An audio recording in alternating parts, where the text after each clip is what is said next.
This is BYU Sports Nation, brought to you by the BYU Store, simulcast on BYU TV and BYU Radio. Now, from Studio B, here's Spencer Linton and Jarom Jordan. BYU Sports Nation is live, your day-to-day play-by-play in Studio B, presented by the BYU Store, official outfitter of BYU fans everywhere. It is Thursday, April 14th, wherever and however you're connected. Great to have you with us. I am Spencer Linton, teamed up alongside Jarom Jordan, a man who also submitted a bid of $43 or was it $42 billion, just like Elon Musk. But you were just a little bit short of his bid, right? It was $43. Your bid was $43. Yeah, I didn't understand. Not $43 billion. How many zeros were in that? I didn't actually take a math class at BYU. So, I didn't understand. $43 billion? To buy Twitter. Holy fill in the blank. Like, that's amazing. That's a lot of dough. By the way, I didn't know the Stranger Things 4 trailer had come out until you told me this morning. It came out yesterday? Yeah. Is that what happened? Or 2 days ago? What? I'm way behind. Recently. Jeez. Holy shnikes. Very excited about that. Very excited about that. Oh, man. May 27th. More so than your $43 bid to buy Twitter? Yeah. Yeah. Stoked, man. Stranger Things. So awesome. We did a Stranger Things Open the day, I think, season 2 opened up. Like on the green screen and everything. One of my favorite memories of this show. The Stranger Things, the initial Stranger Things episode. We did a whole episode. Yeah, exactly. Maybe we'll do that May 27th. Who knows? Today's show lineup is fit for the billionaire and also for the Stranger Things crew. So only Ryan Smith can watch. Is that what you're telling me right now? I just said it's fit for a billionaire. That doesn't mean everybody else can't join. Oh, okay, good. Or you know what? I bet people in the Upside Down would like today's show as well. It's that good. All the demogorgons and demidogs and demi-bats. Yes, the demogorgons are all in on brand new projections from ESPN's Football Power Index. We know that? How many wins does FPI say BYU football will pick up in 2022? The NFL draft approaches for Tyler Algier, James Empey, and other BYU hopefuls. NFL offensive lineman for the Carolina Panthers, Brady Christensen, joins the show to give his top advice to James Empey. And men's volleyball, the huge weekend series against number 1 UCLA. Senior night, Davide Gardini will join us to help us get set for the Bruins and Cougars. Tom Brady tweeted 6 minutes ago, if you buy Twitter, can you delete the combine photo at Elon Musk? To which Honey Badger, Tyrann Mathieu, replied, epic, with the photo. And then Tom Brady said, ban him. I love the back and forth. That's great. Really, we just want blue check marks, right? Why can't we get blue check marks? Elon Musk Why can't we the BYU TV personalities blue check marks? Like, I don't get it. We've asked. We work at Twitter, BYU. We've asked our own marketing people. Nobody can get it done. If anyone should have a blue check mark, it should be the BYU TV sports. I got to bring up one of my real pinch points here. Gosh, dang it. Bring on today's BYU Sports Nation headlines. Baseball begins a 4-game series at Nebraska today, led by interim head coach Trent Pratt. Listen to the game on BYU Radio 107.9 FM and the BYU Cougars app starting at 7:30 Eastern. May they summon the spirit of Mitch Matthews and Tanner Mann. How about Carson Lundell made a huge push at the Western Invitational on the links. He finished runner-up at the event for a second straight year, shot the best round of the tournament yesterday, bogey-free, 65 in the final round. Wow. Well done, Carson. BYU men's golf had a 7-under par final round as a team, thanks in large part to Carson. Finished 5th at the 75th annual Western Intercollegiate. Was he coming off some BYU Sports Nation karma? Indeed he was last Friday. He was. Oh, how about that? Hallie Folsom Walker earned 6th place after 4 events in the heptathlon at the Brian Clay Invitational in Azusa, California in the track and field. Alex Barcelo, currently at the 68th annual Portsmouth Invitational, a showcase for the nation's top seniors prior to the NBA Draft Combine. Barcelo's team, the Mike Duman sales team, plays tonight at 9 p.m. Eastern. I told him, that's big time to be on the Mike Duman sales team. Little does he know. Did Brandon Davies play for that one? Cougars in the majors. We've got a guy. I'll get you a great deal on a Kia. Hey, get you a Telluride. Let's go. Cougars in the majors. Michael Rucker pitched 2 1/3, 2 strikeouts for the Cubbies yesterday in a 6-2 loss to Los Piratas. Yeah, I almost forgot that Michael Rucker was pitching in the major leagues. I forgot. That's I'll be honest. awesome. Yeah, I'm stoked that he's stuck there. It's fantastic. He's the only Coug, right? Yes. He is the closest I have been to ever calling a no-hitter.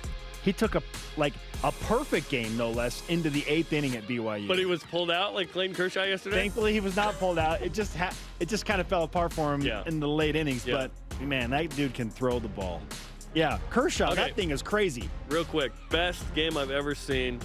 Steven Strasburg, I sidelined Jay Monson and Gary Scheide. Strasburg as a sophomore, not the junior year where like ESPN's showing all his highlights. He has a 15K, one-hit, complete game shutout against Brigham. Whoa. He was legit. That's the best college game you've seen. Yes. But you did see a no-hitter. I did see a no-hitter in person. In Seattle. Yeah, that was pretty cool. How about some Cougars overseas news as we move back to the basketball beat? Zach Sellius continues to just crush it overseas. 27 points, 23 rebounds. What? Is anyone over 6'3" in that league? And 4 assists for BC Vera, and they lost the game. He's playing in Georgia. Yes, the country of Georgia. Yeah.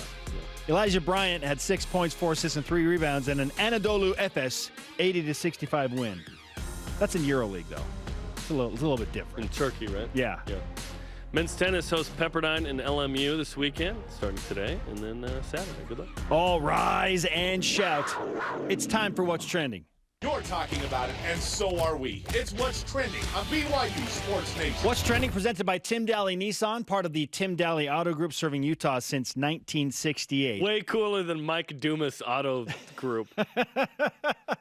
We need to get Tim Daly a team in the Portsmouth Invitational. Yeah, exactly.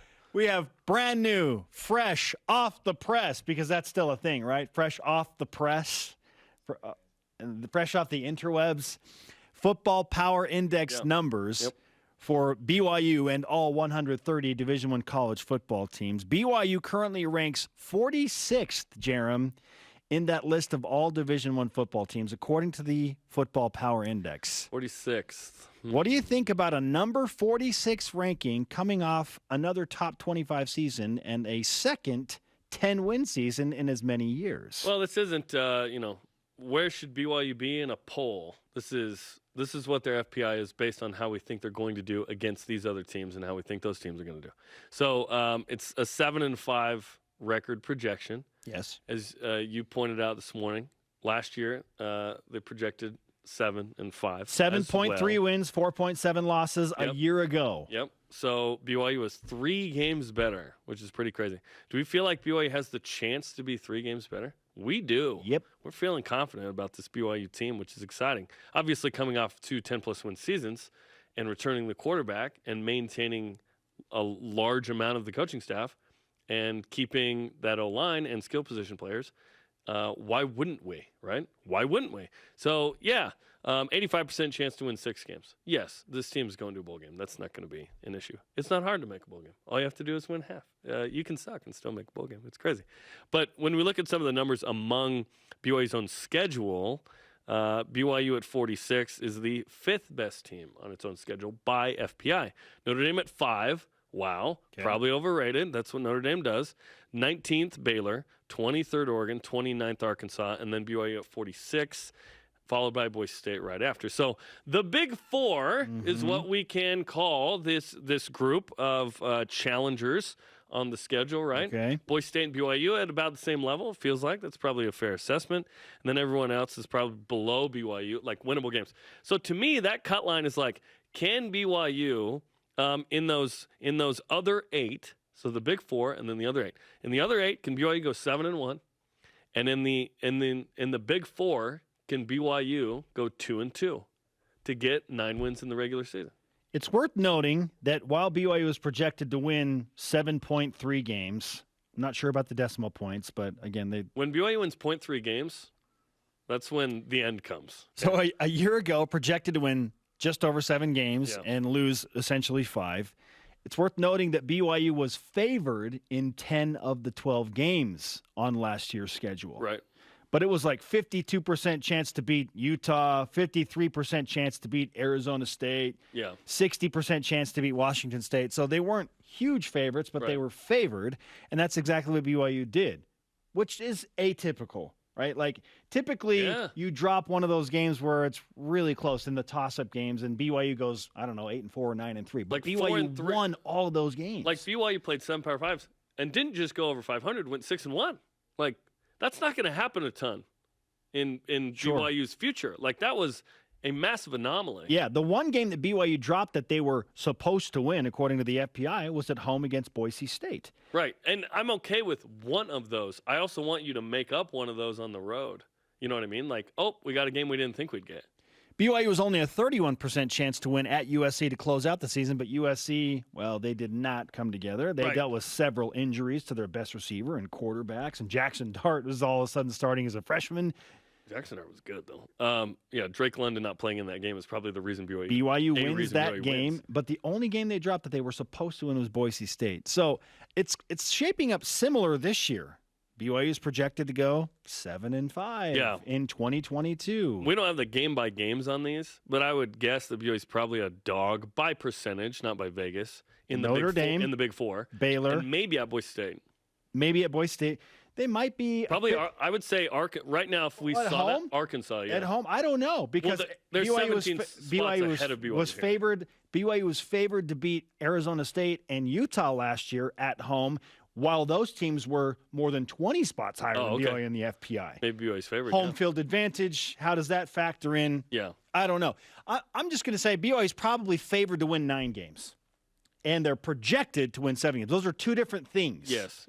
Two very different things because it's a fickle game. But why not BYU overachieve once again? We went through the whole schedule game by game yesterday. At what point is it not overachieving? Like, if BYU does this again, now it's expected. Just the normal. Standard? Well, yes. What is expected right now? What is expected according to us, not ESPN FPI? Us? 8-4 minimum. Okay. Yeah. See, I expect 9 wins. Like 9 is what we're thinking could realistically happen based on what we've seen the last 2 years. Now, if it doesn't happen, if BYU doesn't win 9 in the regular season or 9 at all, let's say BYU finishes with 8 wins, then Tyler Algier was way better than we thought.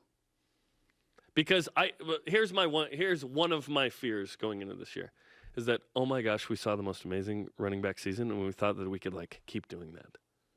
The O-line's going to be good, but the difference between Tyler Algier and Christopher Brooks, we hope, isn't this Grand Canyon gap. But can that be made up by the emergence and hopefully coming forth of other players like Jaron Hall? Does he take another step forward? Hopefully. Does the wide receivers take a step forward collectively? Yes. Does the offensive line as the a whole group take a step forward collectively? I just think we need to be careful of going, hey, remember that time Tyler Algier ran for 1,700 yards? Yeah, we can do something like that again. That was spectacular. Like, in 2002, they weren't like, you know what Luke Staley's going to do again? Run for 8 yards a carry. Like, that was a unique season. Can Jaron Hall be as efficient as he was? Can he be even better? Like, will Puka Nacua be a 1,000-yard guy? I think so. As he catches the ball, well done, control room, timing that up. But, and it's against more there are a few games that are a little tougher than last year. Not the volume, but a couple. Yeah. So I'm so excited for this year. Like, I can't remember the last time I was this excited going into the season based on who BYU is, based on what the schedule is. Obviously, the Big 12 looming the next season is very exciting as well. This is an awesome time for Cougar football. The recruiting's going really well for the Cougs. Let's go, man. Like, can BYU go 9-3 in the regular season or better? They went 10-2 last year. Like only Dave freaking McCann came up here and said, 10 wins is possible. And we're like, put on the blue goggles. So, again, this is also worth noting. When the rankings were released by ESPN's FPI last year, it was April 13th. So 1 year ago yesterday. Yeah. They were number 63 in the FPI. 63. Coming off of Zach Wilson and the 11-1 and So you lose the number 2 overall pick, 5 draft picks. Like, that's understandable. They fall to essentially the middle of the pack. And you're playing 7 Power 5s. So 46 and only 5 Power 5s, but some high-level group of 5s. I feel like 46 is pretty favorable. It's pretty favorable, right? Like, I would like in the future for BYU, like if BYU does it again, goes 10 wins again, that they should be in the top 30 in this going into the next year. Although you probably lose Jaron Hall, Puka Nacua, Blake Freeland, and so on and so forth. So maybe not.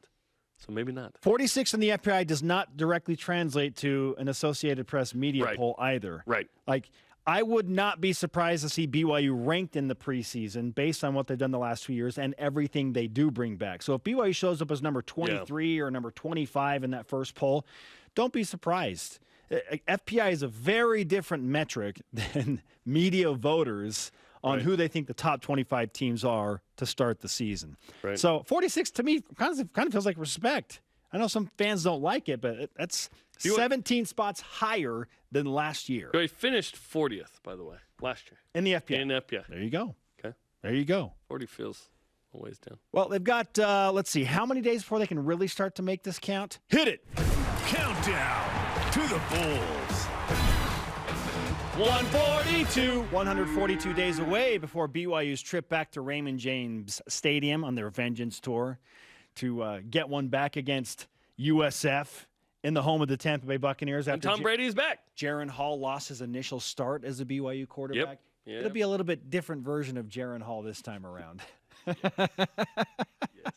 Our question of the day is BYU football underrated or overrated at number 46? Who in this audience saying they're overrated? At the ESPN Go FPI ahead. rankings. Come on. Let's hear from you in Voice of the Nation. Not you, Utes. This is the Voice of the Nation on BYU Sports Nation. At Jarom Said Change on Twitter. What is this handle? Give me a check mark already. Do you have another burner? I have so many burners. I have so many Cougar Board accounts, too. At Jarom Said Change answers, underrated. A team that finished top 25 in the polls and had a total of 3 seniors on the entire roster doesn't crack the top 40? That being said, this is beneficial to a team like this and will make them feel they have something to prove. This is the mindset for success. I don't know that a strictly mathematical metric is going to motivate a BYU team like a coach's poll or a media poll would. Now, if BYU's comes into the season and they were not receiving any votes or whatever from the AP voters, now that is a sign of disrespect where it's okay, they don't believe in us at all. Yeah. So I don't think that a purely mathematical metric is something that's going to drive, that's going to fuel the fire of we're being disrespected by math. It's Steve Preston. That's who this is. Steve, what's the motivation for your Twitter handle? Do you know a different Jarom? What's the story there? Okay, coming up. Who's the most important assistant coach on campus? To me, it's not close. And we talk with our good friend and now second-year offensive lineman of the Carolina Panthers, Brady Christensen, rookie no longer. What's the best story he had from his lead up to the NFL draft? This BYU Sports Nation. This portion of BYU Sports Nation is presented by the Tim Daly Auto Group, serving Utah since 1968. Accidents don't just happen 9 to 5. They happen when you least expect them. The team at Siegfried & Jensen is here for you 24/7. Nights, weekends, every day, every hour. Really here for you. No matter when you call us, you'll speak to a real person and have access to the same expertise and personal attention as always, and get the legal help you need when you need it. Nights, weekends, every day, every hour, 24/7. Learn more at siegfriedandjensen.com.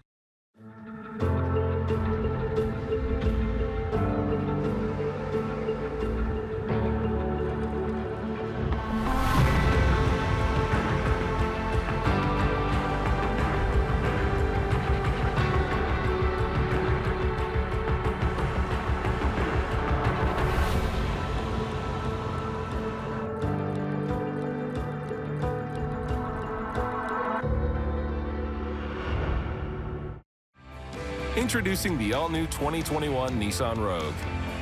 A fuel-efficient car that's compact enough to park just about anywhere, but has enough cargo space to fit your hobbies, your kids' hobbies, and your dog's hobbies. It's equipped with the latest safety and efficiency technology for a smooth and quiet ride wherever you want to go, whether it's through the neighborhood or across the country. Are you ready to rogue? It's at Tim Daly Nissan Southtown.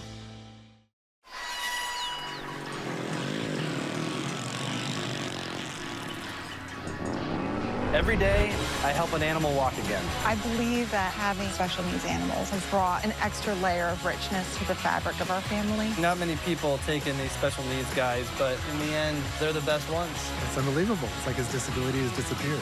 Every step just proves to me that these dogs can get through anything.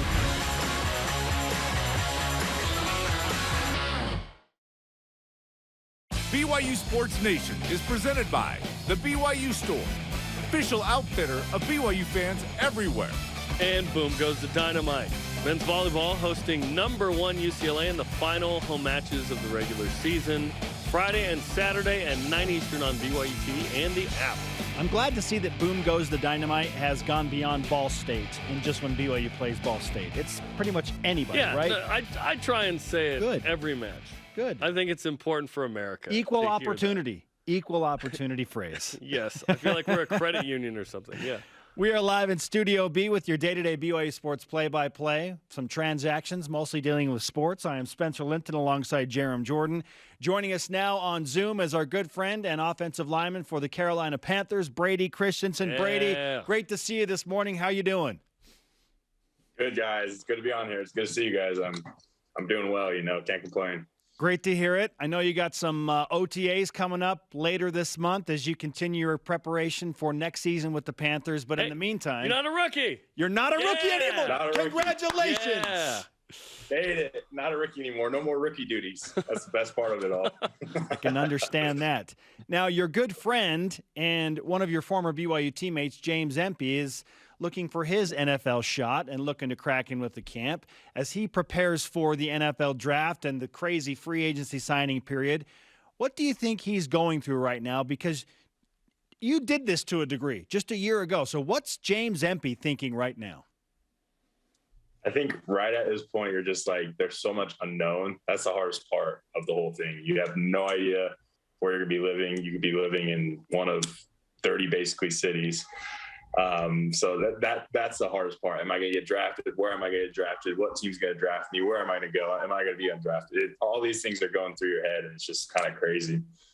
And so that's what he's going through. But you just kind of got to ride the storm and trust the process and enjoy it, because you only get one time, at one time to get drafted. And so I just tell him just to enjoy it.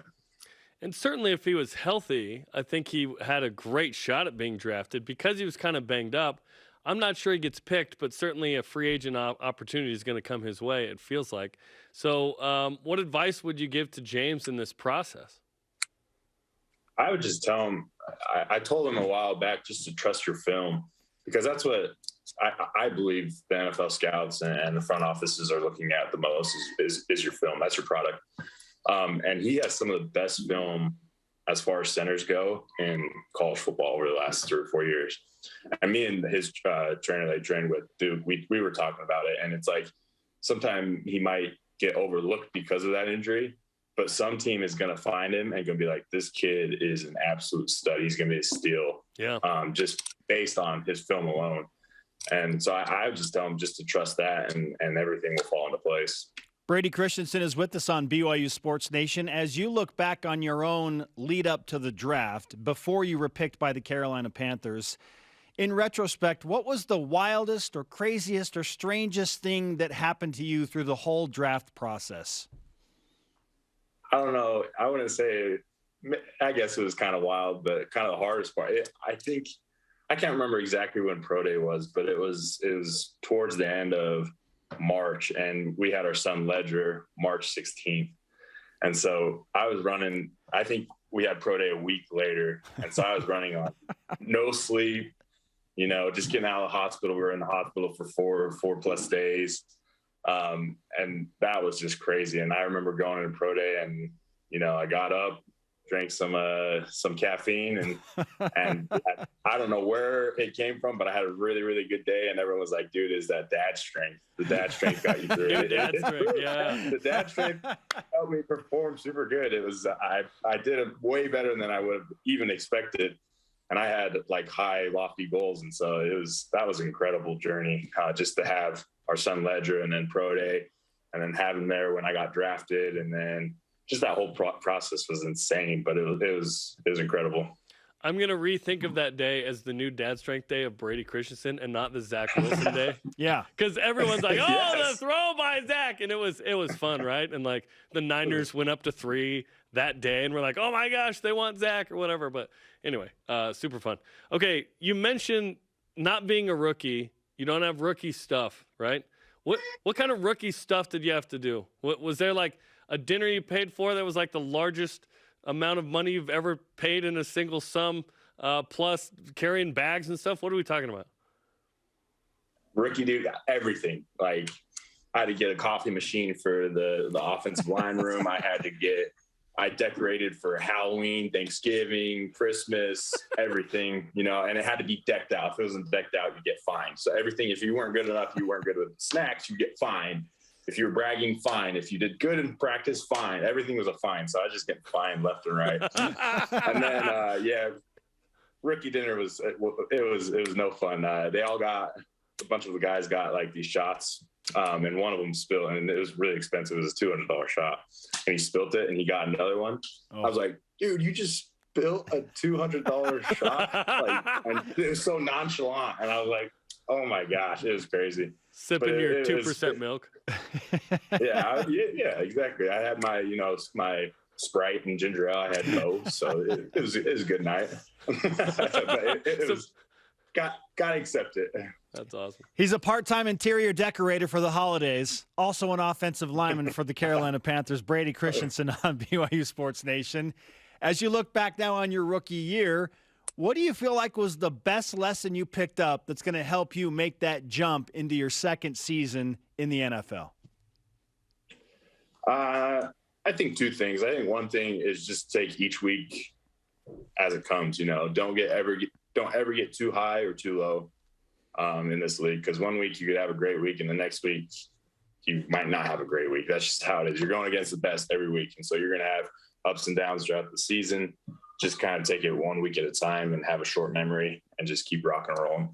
The second is, like, I just really felt like last year showed me that I can compete at this highest level at a high level. And so that's what I'm planning to go into this year, is just with that confidence and that swagger, knowing that I can compete at a high level against these guys. And so that's kind of the two things I really learned from my rookie year. We want to ask you about Blake Freeland as well. Here's a guy who we think is becoming a big-time NFL prospect at left tackle. Kingsley Suamataia has entered the fray as well. There's going to be an epic battle for left tackle. Blake certainly wants to hold on to that. Maybe Kingsley plays right tackle. We'll see. What is Blake Freeland like, and what do you think his prospects are in the future for the NFL? Blake is an incredible athlete. He's got the height, he's 6'8", got the arm length, got the athleticism. He's got it all. He's got a perfect NFL body and athleticism. I always told him, I was like, look, dude, you can be better than me. Like, if you put in the work and get better, like, he's on track to be a great offensive lineman. And I hope he does. I hope he just takes another step up this year and really just dominates, because that dude is a stud. And it is crazy to think that how many, like, great offensive linemen are in that room right now. I mean, you even got Harris, who's a great starter, and then you got Campbell, who's freshman All-American. It's like, this is going to be some competition. I'm excited to see how it unfolds, really. Brady, the offensive line in 2020 was fantastic. It was fantastic last year, protecting a number of quarterbacks. What does this group as a whole need to do better to be better than the line that you played on in your final season at BYU? Ooh, to be better than the 2020 O-line, they got to do a lot. That's a lot to ask, I know. A lot to ask. I think the one thing that was so special about the 2020 O-line is that we played so great as a unit. Like, we were playing together, probably all of us, most of us, for 3+ years. I mean, obviously we had Blake in there too. But most of us were playing together year in, year out. And so that continuity, I mean, I knew exactly what everyone was going to do it and how they were going to do it. And so when you had double teams, like when me and Clark had double teams, it was easy because I knew exactly where he was going to be, his angles. And that's kind of how it was across the board. And so I think that's the biggest thing with offensive linemen, is just getting all 5 of those guys working together at a high level is how they'll be better than us. And Clark Barrington might be the most underrated piece of all of this. We haven't mentioned him, but you just brought him up. Like, he's incredible. Okay, perhaps the most difficult position to evaluate is offensive line, because we can't quantify it in the same way that we can a running back and a receiver and a quarterback, right, and even a kicker in some way. So what role does the offensive line play in the success of a BYU football team year in and year out? Because the last 2 years, obviously winning 10-plus games, you got to have a great offensive line. We feel like BYU has another really good offensive line, maybe even spectacular, to try and win 10-plus again. Yeah, I think without a very solid group up front, you're not going to win. You see that in the NFL, you see that in college, and you see that in high school too. Like, it all starts up front. I'm not saying you have to be a perfect group or Joe Moore type of group, but you got to be solid across the board, and you can't have like weaknesses. If you have one weakness in that line, they'll exploit it, and it'll be hard to get anything going. But it's huge, and I agree with you. I love seeing this, that BYU has had a great offensive line over the last 3 years, because that's how BYU should be. BYU should be able to recruit these big uglies that just go dominate, and then the rest will take care of itself. I mean, you got the skill guys that are going to be unbelievable again next year, and they're going to do what they're going to do. But if it starts up front and they're solid up front, man, it's going to be an awesome year. We're talking with Brady Christensen. When you watch a BYU football game, are you zoned in on the offensive line? Like, what are you looking at the entirety of when you're watching a BYU football game? What's that process like in your mind? Yeah, the few games I did watch, because most of the games were at like 10 o'clock Eastern time. So yeah. I'd watch like the first quarter before. It was always before game night. But we did have a bye week in a couple earlier games that I watched. I'm watching offensive line. I'm going to be honest. I'm watching Clarkie. I was watching James. I was watching young Buck Campbell over there. I was watching Blake. I was watching them just to see them dominate. And it's fun to watch everyone else. And then I see them dominate and then go try to find the ball on TV. But that's my process is I'm watching each guy up front when I'm watching BYU football. Brady, it's always great to talk with you, man. We know you're busy, and you've got big things coming up. Let's give you some BYU Sports Nation karma for that. We look forward to having you back in Utah at some point. Polish up those golf clubs. Let's get out on the links when you get back to Utah. Will do, brother. You got to go. Love it. All right, Brady Christensen on BYU Sports Nation, the outstanding second-year offensive lineman Not for a the rookie Carolina anymore. Panthers. No more interior decorating for the holidays. You just spilled a $200 shot. No more ridiculously expensive restaurant trips. Well, like, listen, homie's already a rookie. Plus he's given 10%. You know what I mean? Plus agent and taxes in this economy. It's going to be a good second year for Brady. Yeah. Coming up, All-American Davide Gardini for men's volleyball in studio ahead of senior night versus #1 UCLA. And who's the best linebacker of all time at BYU? Did he make the list of the top 100 greatest college football linebackers? This is BYU Sports Nation. Welcome to a partnership where customer experience comes first. It's our focus.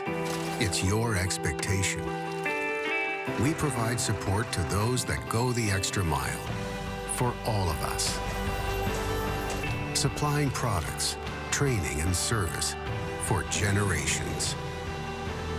Learn more at bradyindustries.com.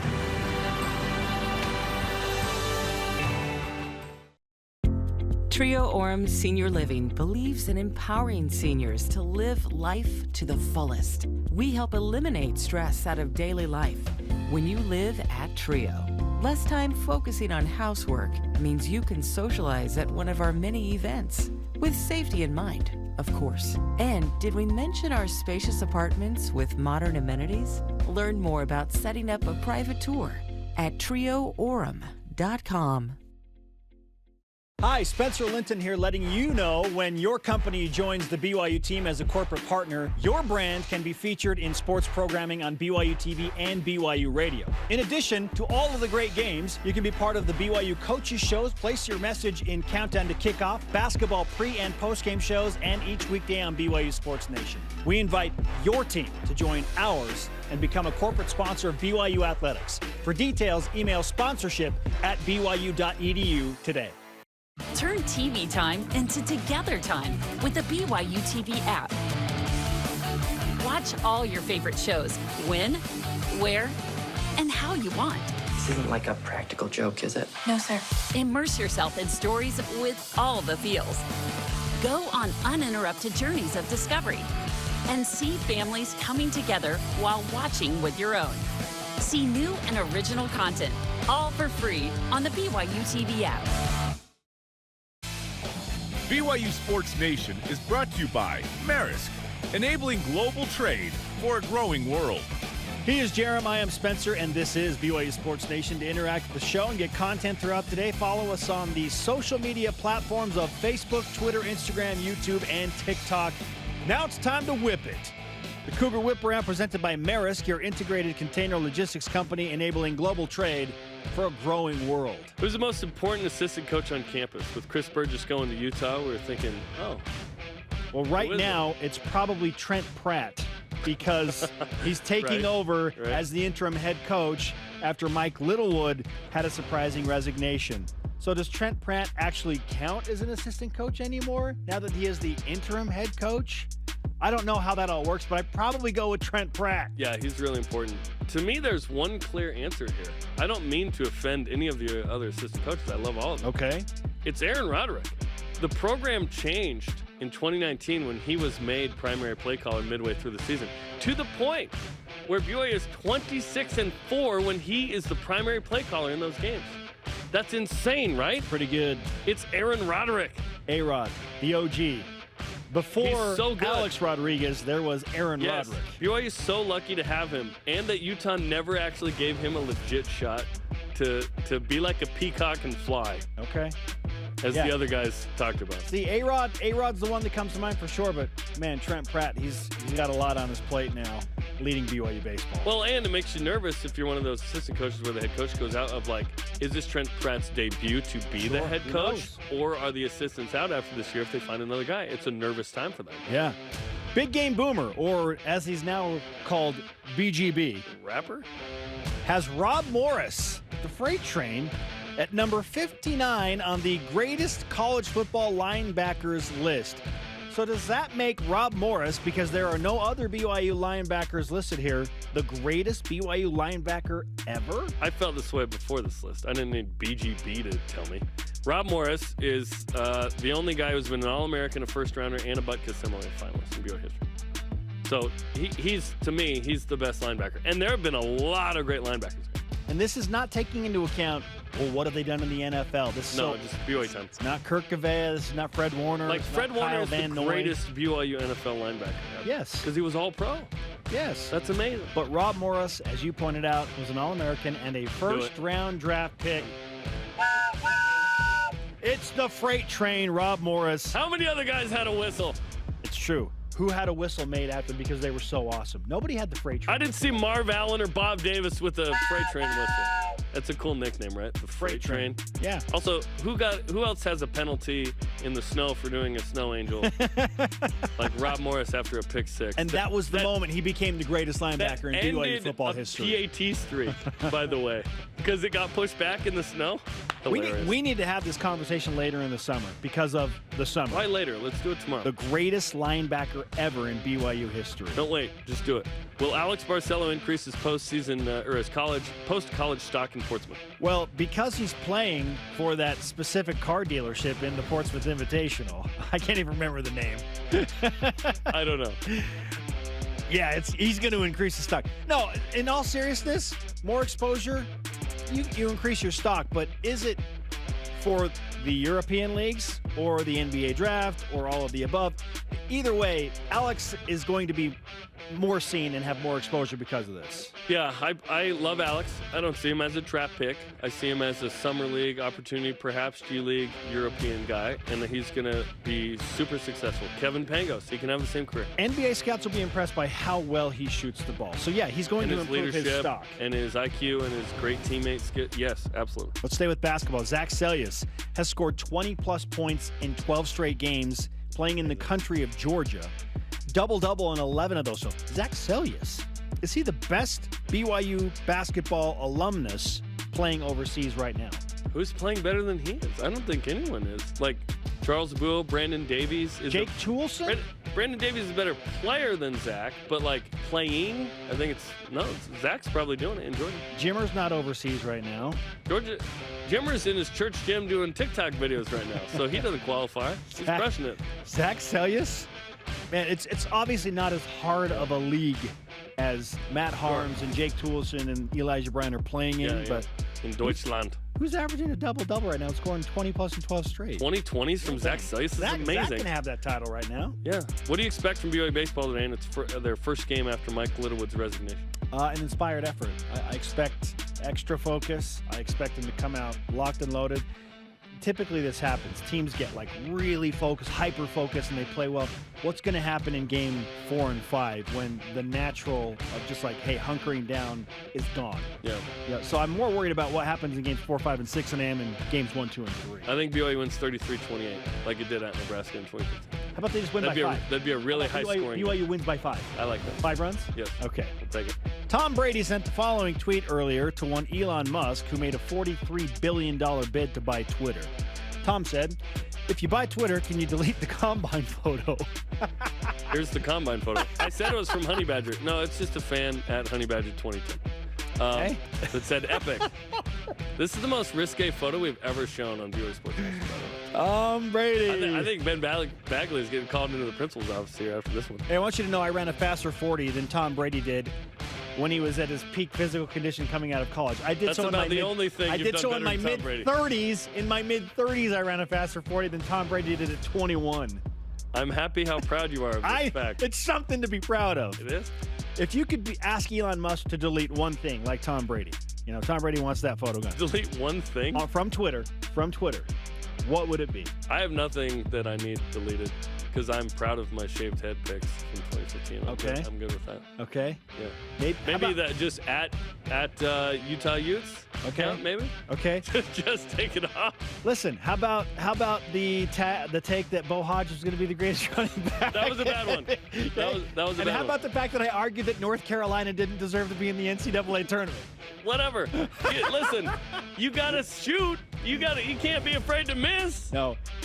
You know, in your defense, a lot of the coaches were high on Bo, and in my defense, all of the analysts were saying North Carolina's resume is terrible. But then they beat Duke and all that went away. Yeah. Things change, right? You learn new things. Jarom said change. That's the Twitter handle. At Jarom said change. Steve Preston, whoever that is. What's up, Steve? Coming up, today's Rise and Shout Out to a Cougar who's crushing it on the lake. And Davide Gardini is back in Studio B to get set for the #1 ranked UCLA Bruins in town for senior night. Let's channel all the karma. Beat the Bruins, baby. This is BYU Sports. Go. This is where we dominate. Our playground, place of business. This is our promised land, where we seek to find ourselves. And we're here to make sure the spaces our best prove themselves on appear how they should.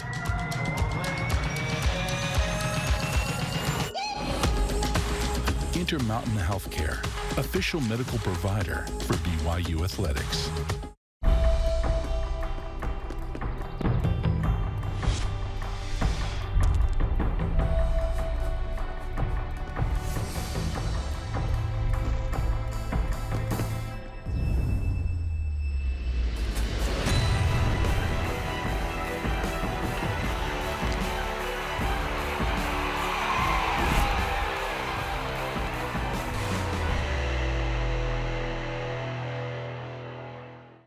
I know what it's like to be overlooked, to be doubted, to fly under the radar. I only had one offer coming out of high school, but I was ready for every moment, every opportunity, and every shot that I got. Now I'm playing professional basketball, aiming to be one of the best shooters on the planet. And I'm just getting started. Be ready for your moment with Rapid Reboot, the future of rapid recovery. Andy is new this season. Yeah, she's awesome. Very capable and very big-hearted. It's so amazing to be a part of this. I mean, to travel around the world and learn so much from others while we can participate in their goals in meaningful ways. Yeah, we'd like to tease her. You know, it's natural, though, being the new girl and all. Yeah, she hit the ground running. Yeah, she did. I hope the show can inspire others to get involved and open their eyes to the people around them. Yeah, she looks small, but She's super tough. Doesn't like snakes, though. Yeah. That's for sure. BYU Sports Nation is presented by the BYU Store, official outfitter of BYU fans everywhere. Yo, subscribe to our YouTube channel, BYU Sports Nation, to get interviews, BYU Sports Nation Right Now episodes, other content that we think is just the best. Check it out on YouTube. Welcome back to BYU Sports Nation live from Studio B. Let's bring in the freight train of men's volleyball. The freight. Davide Gardini joins us now in Studio B. How do you say freight train in Italian? I have no idea. Treno della felicità. There you Something go. like that, Yeah. yes. That sounds way cooler than freight train. I know, that's way cool. I love that. You hit the ball as hard as a freight train goes, man. My goodness. And especially against Stanford. And Jarom pointed out this morning your stat line, 27 kills, 16 digs, 3 aces. Are you tired? My body is a little bit, yes. I had a little rough start to the week. Monday was my knees were sore. But I went play golf, and I tried to get a little loose, and it helped just a little bit. So I'm ready for this weekend. How's the golf game, by the way? It's getting better. I got my clubs stolen, so I'm playing with in Vegas? Yeah, in Vegas. So I'm actually playing with normal clubs, like standard. They're not long enough for me. You're 6'9" and super long. Yeah, so those clubs, they don't do it for me. But I shot like a 92. Attaboy. So I'm like, okay, I can. A 92 with clubs that are 2 inches too short. Yeah. I play a lot, so I kind of figured out after a little while. So that's awesome. Are you a good golfer? Are you good at golf? I'm okay. I'm yeah? okay. I know you like to play a lot. Just like above average, I guess. Yeah. Who's the best current or former teammate at golf? Because I know Will Stanley loves to play as well. Jake Langlois, man. Oh, right? Jake is good. Yeah, I've never played with him though. Tried out for he tried the for golf team, right? He thought he was good to make the men's golf team. I think Price Jarman right now. He's playing a lot. He's just doing that and working. So he's pretty good. Okay. Yeah. Jerem's got new clubs. This is your. I got new clubs. I want to get out there right Let's here. Go, Let's go play. Let's go. Davide, you got number 1 UCLA coming into the Smith Fieldhouse for senior night. Go. I could not have scripted a better scenario for a team that has gone through some significant struggles, but now have this massive opportunity late in the season in front of what's going to be a raucous crowd. How do you feel about the matchup with number 1 UCLA on senior night? I think it's amazing. I didn't want anything else for my senior night. When I always play UCLA, when we put them in the field house, it's a different vibe. Doesn't matter how many people show up. I think it's going to be a lot of people, but even when we didn't have a huge crowd during COVID, playing UCLA, it's always different. So I'm looking forward to that. It's senior night I'm getting a little, I don't know, there's a lot of feelings for me right now. I'm feeling different things. I'm happy, but I'm like, everything is ending. So, but I'm happy. I'm happy we're playing UCLA for sure. This is the set of games we always look at, right? When the schedule comes out, it's like UCLA is you just circle it and then you find it. Okay, yeah, not gonna miss that one. Yep. And they're number 1 too, but they're super unique because they don't have anybody that averages 3 kills per set. They're like super balanced. Is that hard to prepare for? I think it makes it a little harder for sure. That's one of the reasons why we played teams this year. Also, we are a team that we can be good, but sometimes we're a little too predictable, and other teams can adapt and play better and kind of beat us. It's harder with a team like that where everybody kind of the game is very spread around with everybody. We're doing our job. We're looking at film. We're trying to figure out. They still have tendencies and they still have their weaknesses. So you just got to make sure you play on those and just find the right way to win a game. BYU men's volleyball All-American Davide Gardini is with us on BYU Sports Nation. Would beating the Bruins in some way take away some of the frustration and in a way salvage some of the opportunities that were missed earlier in the season? Absolutely. Yeah. Yeah, for sure. There's a lot of frustration this year. I don't think that winning these 2 games will make up for the losses we've had, losses that we could have not had, let's put it that way. But it's just gonna give us so much going into the tournament, going to play the quarterfinals, whoever we're gonna get matched up with. So I think it's gonna be huge for us, and it's gonna be, for us seniors even more. If we can beat UCLA during the senior weekend at home when they're number 1 in the country, it's whoa, yeah, it's definitely gonna make a big difference. Friday and Saturday night, 9 Eastern on BYU TV. Okay, you are likely going to be the 6th seed. You need to beat UCLA twice, and Pepperdine would have to lose twice to Stanford for you to be the 5. So you're probably the 6th, meaning you're playing USC or Grand Canyon, whoever loses. They play each other this weekend. Yeah. 2 and 3. Do you have a preference on who you'd match up with? I'd say so. I would much rather play GCU. They're a tough team this year. They play so well. They have those two outsides. And every time they play us, for some reason, the stars align for them, and they just have highlight nights. It's unbelievable. But I think we can match a little bit better with them. And for some reason, also, every time we play USC, we struggle. We struggle a little more finding our connection. We get a little razzle. Like, it's not, we never play our best against them, but I'm confident going against anybody. But if I had to pick, GCU. So probably go USC.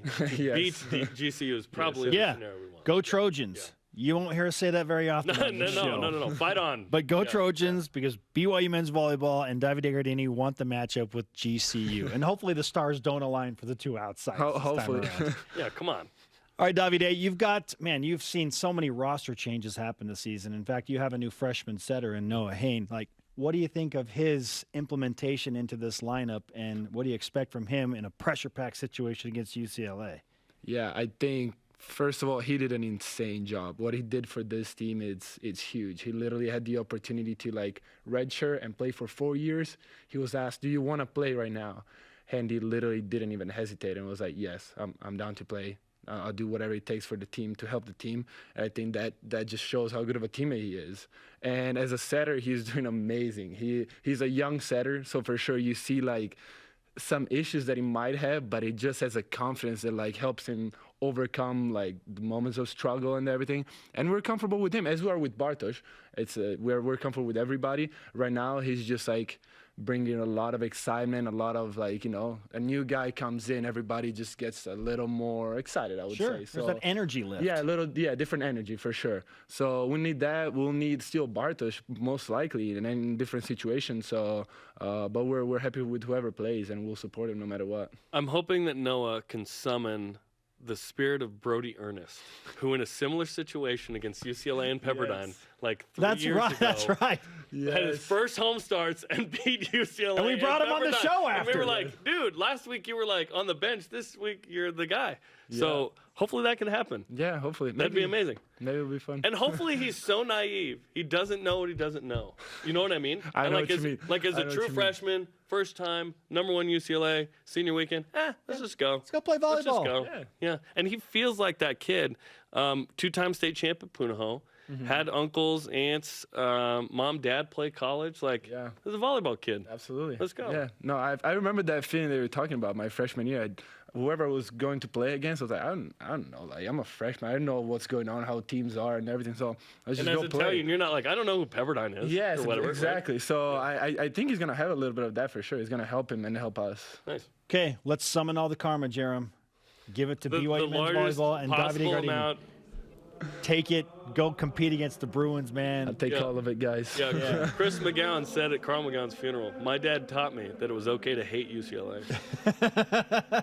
Especially this weekend. Right? Yeah. Hey, your Deep Blue podcast with Jarom Jordan coming up on April 23rd. Let's mention that. April 23rd is coming out, the podcast. So check that out. Loved it. Thanks for hanging out with us, man. Thank you, guys. It's been fun. Okay, we'll see you tomorrow night. Thank you. Okay, coming up, who gets today's Elite Voice? And a rise, and shout out to the latest member of the Sports Nation Karma Club. Speaking of large portions of karma. Right. He maximized it. This is BYU Sports Nation. Give Davide a 30-piece, huh?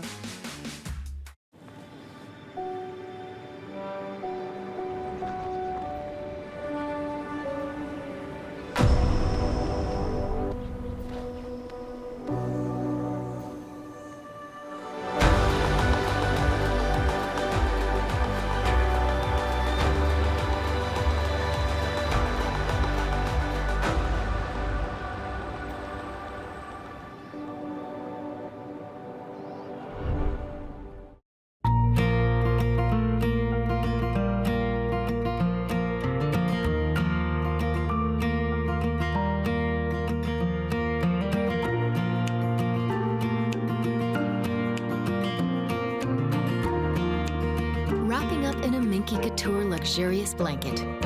Getting cozy with family and friends. A gift for everyone. Minky Couture, official luxury blanket of BYU Athletics. As the days grow brighter, so can your life. With stories of faith, love, renewal, and hope. It's about sharing the light of Christ and being the vessel for God's love. The BYU TV app offers a deep library of shows to lift and inspire. Simply download it and start streaming for free. Share the gift of BYU TV with family and friends this Easter season. I'm a bit rough around the edges. This has been one of the most beautiful weeks of my life. I've never felt so much love. What you're doing is something beautiful. Thank you. I will forever be thankful because I found real happiness, and that's within the community that we have made. And they made such a huge impact on my life. These are the type of people that really make the world a better place. Thank you, guys. This portion of BYU Sports Nation is presented by Mountain America, the official credit union of BYU Athletics.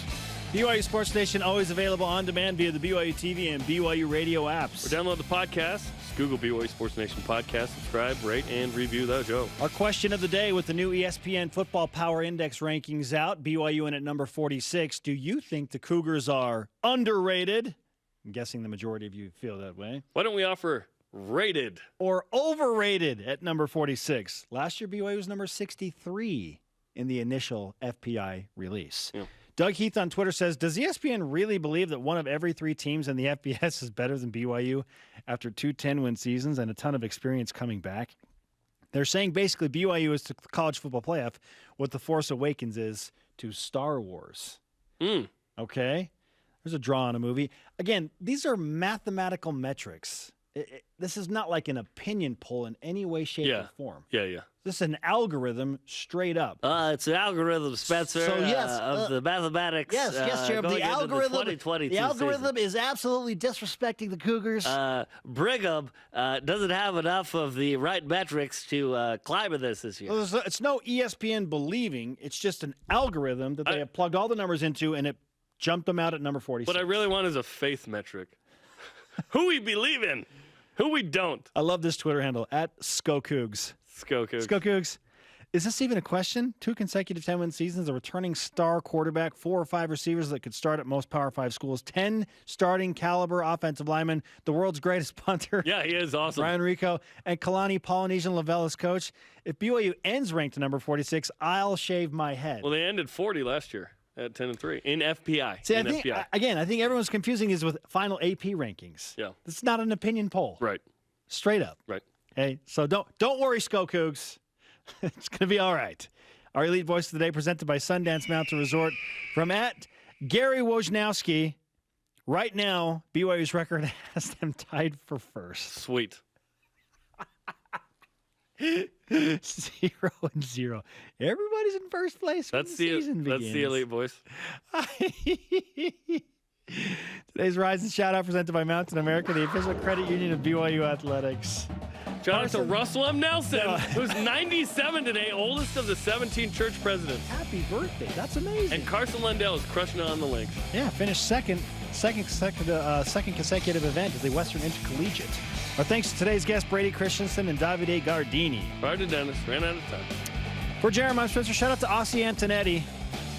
We'll see you tomorrow for BYU Sports Nation. Go Cougs. Too small.